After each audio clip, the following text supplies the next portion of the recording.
ఏపీలో కూటమి ప్రభుత్వం అధికారంలోకి వచ్చాక పలు అభివృద్ధి కార్యక్రమాలు చేపడుతూ ఏపీను అభివృద్ధి పదం వైపు నడిపే దిశగా ప్రభుత్వం కృషి చేస్తోంది. మెల్లమెల్లగా అన్ని పూర్తి చేసుకునే ప్రణాళిక వేస్తున్నారు. కాగా ఇప్పుడు ఏపీలో కొత్త ఎయిర్పోర్టుల ఏర్పాటు దిశగా వేగంగా అడుగులు పడుతున్నాయి. ఆంధ్రప్రదేశ్ రాష్ట్రంలో ప్రస్తుతం 7 ఎయిర్పోర్టులున్నాయి. వీటికి అదనంగా మరో 7 ఎయిర్పోర్టులు ఏర్పాటు చేయాలని ప్రభుత్వం భావిస్తోంది. అందులో భాగంగా తొలి దశలో 4 ఎయిర్పోర్టులు ఏర్పాటు చేయనున్నారు. అమరావతి, శ్రీకాకుళం, కుప్పం, దగదర్తి విమానాశ్రయాలను తొలి దశలో పూర్తి చేయనున్నట్లుగా ముఖ్యమంత్రి నారా చంద్రబాబు నాయుడు తెలిపారు. అలాగే రాష్ట్రంలో త్వరలోనే ఏపీ లాజిస్టిక్ కార్పొరేషన్ ఏర్పాటు చేస్తామని కూడా ఆయన వెల్లడించారు. రాష్ట్రాన్ని లాజిస్టిక్ హబ్ గా తీర్చిదిద్దేందుకు ఆంధ్రప్రదేశ్ ప్రభుత్వం అనేక చర్యలు చేపడుతోంది. రాష్ట్రంలో కొత్త ఎయిర్పోర్టులు, ఫిషింగ్ హార్బర్లు నిర్మించడం ద్వారా రాష్ట్రాన్ని లాజిస్టిక్ హబ్ గా తీర్చిదిద్దాలనే ఆలోచన చేస్తోంది. ఆంధ్రప్రదేశ్ ముఖ్యమంత్రి నారా చంద్రబాబు నాయుడు బుధవారం పోర్టులు, విమానాశ్రయాలు, ఫిషింగ్ హార్బర్లపై సమీక్షా సమావేశం నిర్వహించారు. ఈ సందర్భంగా వచ్చే ఏడాది కల్లా రాష్ట్రంలో 4 పోర్టులు, 4 ఫిషింగ్ హార్బర్లు సిద్ధం చేయాలని సీఎం చంద్రబాబు అధికారులను ఆదేశించారు.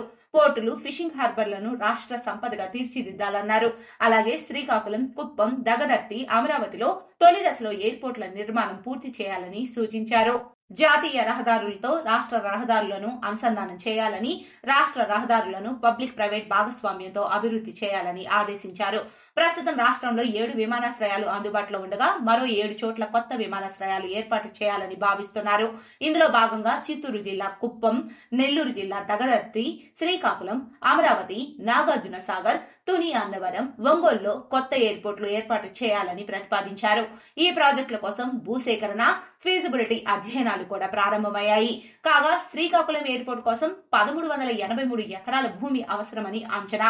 అలాగే దగదర్తి విమానాశ్రయం కోసం 1379 ఎకరాల భూమి అవసరమని అంచనా వేశారు. ఇందులో ఇప్పటికే 635 ఎకరాలు సేకరించారు.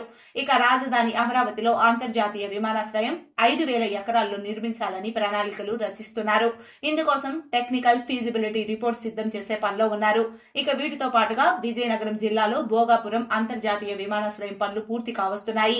2200 ఎకరాల్లో భోగాపురం ఇంటర్నేషనల్ ఎయిర్పోర్ట్ ను అల్లూరి సీతారామరాజు అంతర్జాతీయ విమానాశ్రయంగా నిర్మిస్తున్నారు. 2026 జూన్ కల్లా భోగాపురం ఎయిర్పోర్ట్ ను అందుబాటులోకి తేవాలని అధికారులు భావిస్తున్నారు. అలాగే గన్నవరం, రాజమండ్రి, కడప విమానాశ్రయాల విస్తరణకు కూడా ప్రణాళికలు రచిస్తున్నారు.